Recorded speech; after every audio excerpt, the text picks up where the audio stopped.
Good afternoon, everyone, and welcome back to our channel. Today we have a bad topic, a topic that scares most of recruiters out there. I'm scared.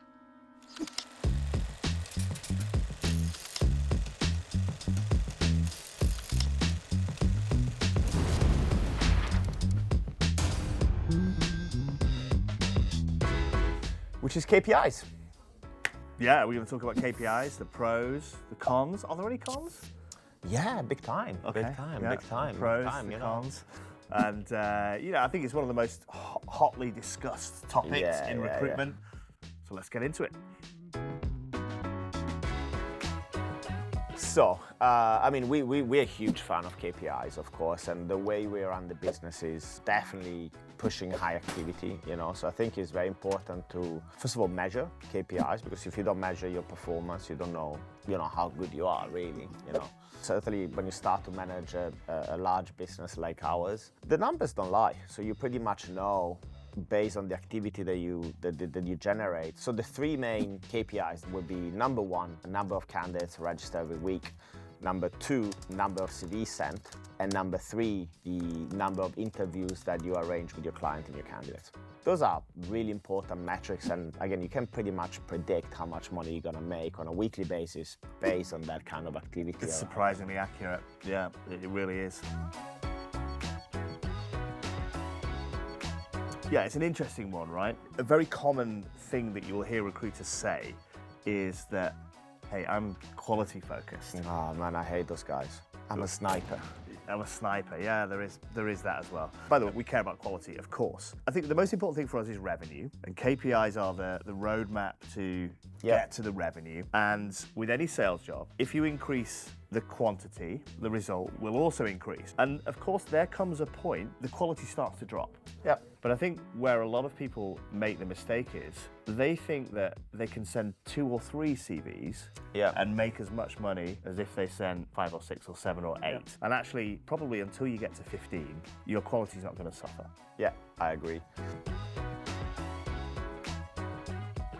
I think a lot of recruiters, they become a little bit arrogant and they think that they know better than the clients, So they might not send that candidate that is like maybe a 50% match, not a 100% match, thinking, oh, I know better, I'm a quality recruiter, I'm only gonna send the perfect candidate. Well, you don't know, just send the candidate.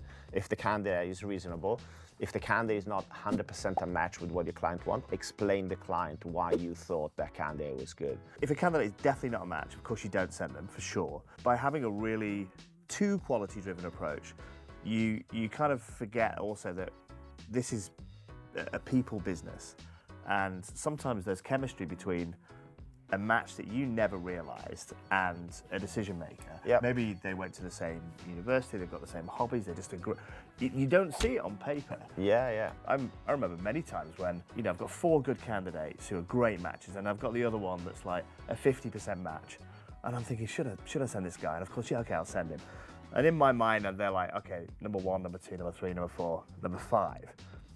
And then number 5 gets the job. Yeah. And if I hadn't sent him, I'd have made less money. And I think that's the moral of the story. You've got to put yourself in the situation to win and be lucky. But also yourself as a recruiter, you actually become, I think, a better recruiter when you start to sell to your clients and place candidates that, again, on paper, there shouldn't be a match. Those are really the best recruiters. And how often in Japan, especially, do we hear clients saying, I don't feel like we've seen enough candidates? Yeah. I want a comparison. Or I feel like we've seen enough candidates now. So actually, by sending some candidates, you can actually eliminate your competition as well if you can send enough. So the client feels happy that they've seen a big enough sample and they can make a decision out of the sample you've sent them. For me, like one of the biggest cons, and I experienced it myself working maybe in larger organizations, is where only the numbers matter, right? So you have managers and directors that just look at the numbers. Oh, you send 15 CVs, that's great. Or send out more CVs, right?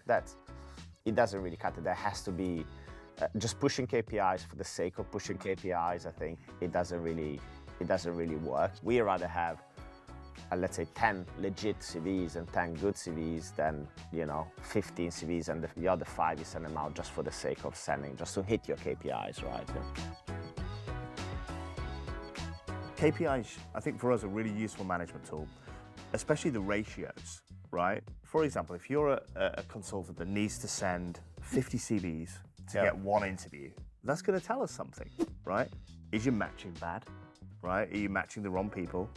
How good is your relationship with the client? Are they even opening your CVs? How well did you screen the job and how well do you understand the job? Is the job hot? Yeah, maybe it's just a dead job. So there's loads of things we can actually start to look back at, work it back, and then give that person the technical advice and like the diagnosis which is needed to improve their performance. And I think when consultants do get really good at the job, they understand their ratio, so they do know, okay, so every 10 first interviews I get, basically on average, I'm gonna get an offer. So you can look at the target and they can start to work it back. Okay, so I'm gonna need 100 first interviews and it takes me 3 CVs to get 1 interview. So I'm gonna need 300 CVs to get those 100 interviews, which is gonna get me the revenue to hit my target. So maybe if I send 500 CVs, I'm gonna beat my target, double my target or whatever, right? So I think the really good consultants, and we try and encourage this in our business, have a deep understanding of the ratios and their own ratios and how they perform and what they need to do. But there are companies that they actually don't use KPIs. Let's say a boutique, for instance, where you have 5 dudes, like they don't KPI themselves, right? So then you go to the extremes, right, where you go to the very large, let's say international companies without naming names, and then that would be a pure KPI shops where you have consultant that will send out 100 CVs on a Friday because they have to hit the KPIs. I think it's a pretty famous company that particularly operates that way, right? So we try to be something in the middle, basically, right? Where we are an activity-based business, we drive KPIs all the time, but also we like to understand what's behind the KPIs as well. Okay, so that's the end of the video. Alex is going to now tell our audience what you need to do. So, if you like the video, please like it. If you enjoyed the video, please like, subscribe, and hit that button. Which button? I don't know.